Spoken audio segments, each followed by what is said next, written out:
I'm in Tela, Honduras with the President of the UN, David Dassett. David, tell me why y'all are here.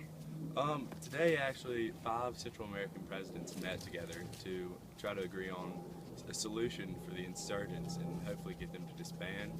But the Contra representatives would not comply. They would not give up their weapons. You guys want to give up your weapons today? As you can tell, they're not very interested in negotiations. Contra groups would not actually disband until February 5th, 1990. They agreed to disband as long as Violeta Chamorro would replace the Sandinista high security forces.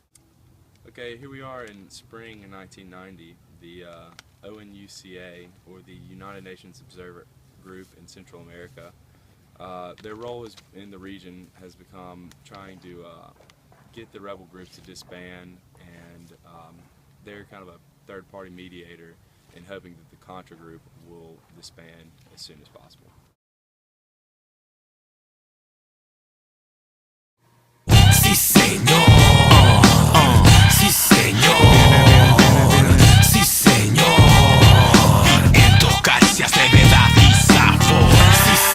27th, 1990, the UN has decided to let the ONUCA incorporate armed forces into their group, and now they can hopefully better make the Contras feel more secure in their disarmament.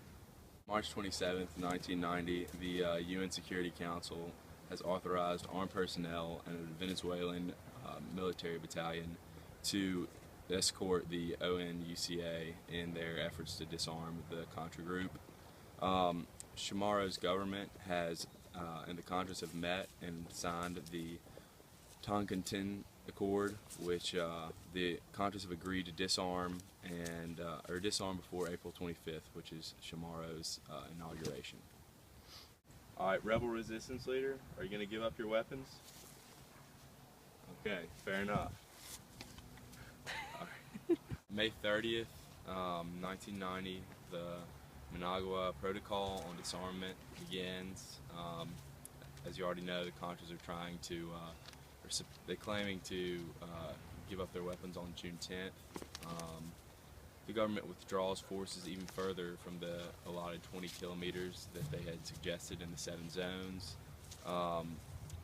The special development zones are in northern Nicaragua. They include, and this protocol also says that they will include Nicaragua in the Nicaraguan government, Contra leaders, and they will extend economic aid to the Contra forces, and the disarmament proceeds smoothly. All right, rebel resistance leaders, the UN wants you to give up your weapons. Can you comply? Okay. After the disarmament in 1990 on June 10th, the CIAV is assigned to play a major role in the development and reestablishment of the Contra rebels into Nicaraguan society. They dispense food, clothing, and medicine for the Contras, and they have a lack of funds. The U.S. only authorizes, I think, $49 million for help, but only $3 million of it is actually allocated to the Nicaraguan. I've seen you around for a long, long time. Yeah. I remembered you when you drank my wine. Why can't we be friends? Why can't we be friends? Why can't we be friends? After the original disarmament, the many rebel members actually began the Recontra, or becoming Recontras, and they again were like the Contras originally, guerrilla warfare, and this led to a lot of discrimination of the Contra people. 52 deaths of demobilized rebels, half of which were attributed to the army and police of Nicaragua.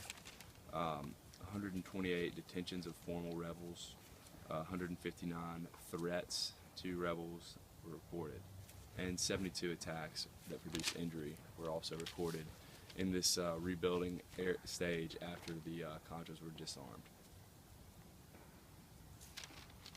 1994, the final Recontras surrendered, and Nicaragua began its path towards peace.